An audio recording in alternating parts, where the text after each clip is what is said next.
दोस्तों, भारत की सेना भी किसी देश की सेना से कम नहीं। हमारी तीनों सेनाओं ने विश्व में अपना लोहा मनवाया है। तीनों सेनाओं के पास मौजूद हथियार इनकी ताकत को और कई गुना बढ़ा देते हैं। लेकिन ये ताकत किसी विदेशी हथियारों पर नहीं टिकी है, बल्कि स्वदेशी हथियारों के बल पर ही ये दुश्मन भागते नजर आते हैं।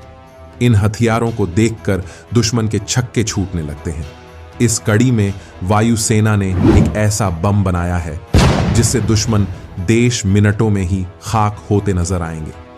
इस बम की ताकत इतनी है कि यह दुश्मन के अड्डे का नामो निशान ही मिटा देगा। भारत की यह ताकत देखकर चीन पाकिस्तान टेंशन में आ चुके हैं। जहां वो भारत में घुसपैठ करने और यहां कब्जा करने के बारे में सोच रहे थे, वो अब अपनी जान के बारे में सोच रहे हैं और ये दुआ मांग रहे हैं कि भारत उन पर इन बमों का कहर ना बरसाए। आखिर कौन से हैं ये बम? क्या है इनकी खासियत?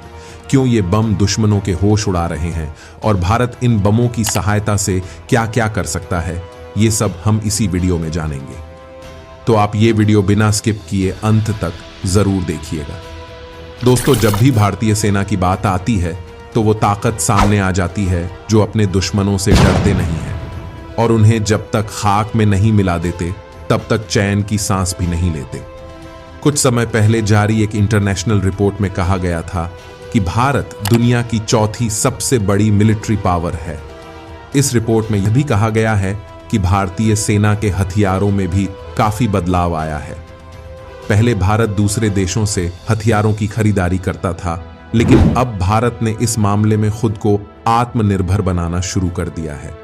भारत की तीनों सेनाओं में स्वदेशी हथियारों पर जोर दिया जा रहा है, जिसका नतीजा ये है कि अमेरिका और रूस जैसे देश जिनसे हम हथियार मंगवाते थे, अब उनकी भी नींद उड़ने लगी है, क्योंकि उन्हें लगता था कि भारत हथियारों के मामले में हमेशा दूसरे देशों पर ही निर्भर रहेगा और उनकी कमाई का जरिया ऐसे ही बना रहेगा।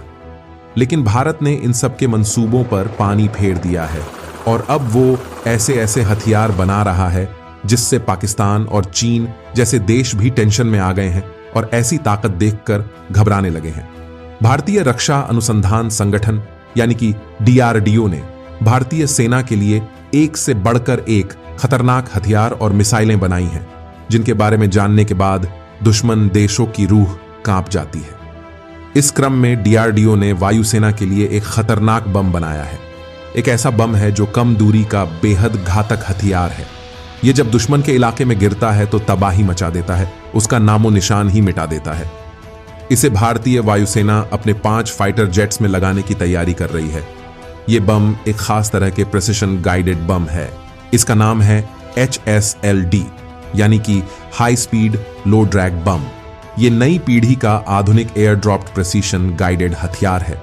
अब तक ऐसे 5000 बम बनाए जा चुके हैं।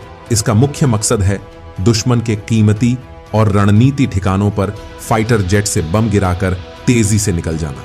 यह बम इतना ताकतवर है कि बड़ी से बड़ी इमारत को ध्वस्त कर सकता है। इस बम के 4 वेरिएंट मौजूद हैं। 100 किलोग्राम, 250 किलोग्राम, 450 किलोग्राम और 500 किलोग्राम की कैटेगरी में यह शामिल है। HSLD बम की लंबाई 1.90 मीटर होती है। इसमें 110 से लेकर 170 किलोग्राम तक के हथियार यानी कि वॉरहेड लगाए जा सकते हैं। इसकी रेंज अलग अलग ऊंचाई के हिसाब से सेट की जा सकती है। जैसे 10 किलोमीटर की ऊंचाई पर यह 30 किलोमीटर तक जाता है, 4 किलोमीटर की ऊंचाई पर 21 किलोमीटर और 2 किलोमीटर की ऊंचाई पर 13.5 किलोमीटर की रेंज तक ये गिराए जा सकते हैं। इस बम को ज्यादा से ज्यादा 10 किलोमीटर की ऊंचाई से ले जाकर छोड़ा जा सकता है। इस बम की खासियत यह है कि टारगेट लॉक करो, उसके बाद दाग दो, उसके बाद ये बम खुद अपना काम कर देगा। ये टारगेट के पीछे जाकर हमला करता है। इसमें बीच रास्ते में अपनी दिशा और गति बदलने की काबिलियत है, क्योंकि इसमें fibre optic gyro inertial navigation system GPS NavIC satellite guidance लगा हुआ है। ये टारगेट के पास अचानक से प्रकट होते हैं। जब तक दुश्मन कुछ समझे या फिर बचाव का कोई उपाय सोचे, तब तक ये अपना काम कर देता है। एक धमाका होता है और फिर तबाही ही तबाही मच जाती है। इसमें semi active laser homing terminal है, यानी कि इसी लेजर गाइडेड बम भी बनाया जा सकता है। इस बम को Mirage 2000, Mikoyan, MiG-29, Jaguar, Sukhoi 30, MKI और तेजस फाइटर जेट जैसे हथियारों में लगाया जा सकता है। इस बम के 2 वेरिएंट्स हैं। पहले जनरल पर्पस बम, जिसमें 100, 250, 450 और 500 किलोग्राम वजन के बम होते हैं। दूसरा वेरिएंट है प्रेसिशन गाइडेड बम, जिसमें 50 किलोग्राम और 500 किलोग्राम का बम शामिल है। दोस्तों, वायुसेना की इस ताकत से दुश्मन देश चीन और पाकिस्तान थरथराने लगे हैं, क्योंकि भारत को कमजोर समझने की गलती अब उन पर भारी पड़ती नजर आ रही है। दोस्तों, भारतीय सेना की स्वदेशी ताकत में लगातार इजाफा हो रहा है। पिछले कुछ सालों में भारत तेजी से अपनी ताकत बढ़ाता जा रहा है, सेना को मजबूत कर रहा है और बेहद आधुनिक हथियारों से जवानों को लैस किया जा रहा है। इसमें स्वदेशी ड्रोन, वजन ले जाने में सक्षम आधुनिक ड्रोन, ग्रीन एनर्जी के तहत बिना जनरेटर के सैन्य सर्विलांस उपकरणों का संचालन और सैनिक के पास युद्ध के दौरान आवश्यक सामान में कई नई चीजें जुड़ी हैं। भारतीय सेना की ओर से महाजन में सैन्य हथियारों, टैंकों, राइफल और सैनिक के साजो सामान के साथ देश में निर्मित उपकरणों का प्रदर्शन भी किया गया। ये दुश्मन को नसतो नाबूद करने के लिए भारतीय सेना की बढ़ती ताकत का संकेत दे रहे हैं। इसके साथ ही भारत की नौसेना के बेड़े में शामिल हुए स्वदेशी युद्धपोत INS विक्रांत ने पूरी दुनिया को दिखा दिया कि हिंदुस्तान अब रक्षा के क्षेत्र में कितना आत्मनिर्भर हो चुका है। INS विक्रांत की ताकत का अंदाजा इसी बात से भी लगाया जा सकता है कि इस पर 30 से ज्यादा लड़ाकू विमान लैंडिंग और टेक ऑफ कर सकते हैं। 32 मिसाइलें तैनात हैं और कई अन्य फाइटर हेलीकॉप्टर की भी तैनाती है। गैस टरबाइन और अत्याधुनिक राडार सिस्टम भी है। वही फ्रांस से आए थे राफेल फाइटर जेट, दुनिया के खतरनाक जेट में शामिल है। स्वदेशी तेजस फाइटर जेट भी दुनिया को चुनौती देने के लिए सेना का हिस्सा बन चुका है। अमेरिका, ऑस्ट्रेलिया से लेकर फिलीपींस और मिस्र तक इस जेट के दीवाने हो चुके हैं। इसके अलावा भारतीय रक्षा क्षेत्र के लिए एक और अच्छी खबर है। भारत एक निजी स्टार्टअप क्रूज मिसाइलों और बड़े मानव रहित हवाई वाहनों को संचालित करने के लिए एक स्वदेशी इंजन विकसित करने के काफी करीब पहुंच चुका है, जो विदेशी फार्मों पर हमारे देश के निर्भरता को खत्म कर सकता है। इस स्टार्टअप का नाम है पाणिनियन इंडिया प्राइवेट लिमिटेड, जिसका मुख्यालय हैदराबाद में है। इसने अपने 4.5 के इंटरपोजेट इंजन का कॉन्सेप्टल वैलिडेशन भी पूरा कर लिया है और इसके प्रोटोटाइप का विकास भी शुरू हो चुका है।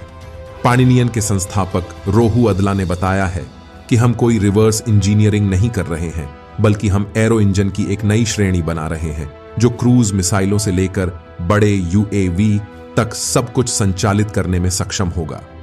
आर्टिफिशियल इंटेलिजेंस संवर्धित डिजिटल ट्विन कंपोनेंट के साथ वाले इस इंजन को 312 किलो न्यूटन यानी कि धकेलने वाले बल के दायरे में इंजनों की नई श्रेणी के रूप में विकसित किया जा रहा है।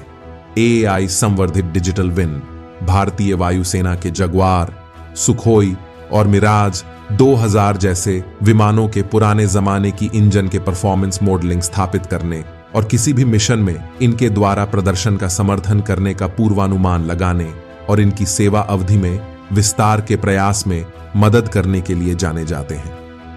रक्षा अनुसंधान और विकास संगठन भी 4.5 के इन श्रेणी में एरो इंजन पर काम कर रहा है, जिसके बारे में रक्षा उद्योग के सूत्रों का कहना है कि यह उस रूसी NPO सटल 36 MAT इंजन के रिवर्स इंजीनियरिंग है, जिसका उपयोग भारत के द्वारा किया जाता है। तो दोस्तों, आज के वीडियो में बस इतना ही।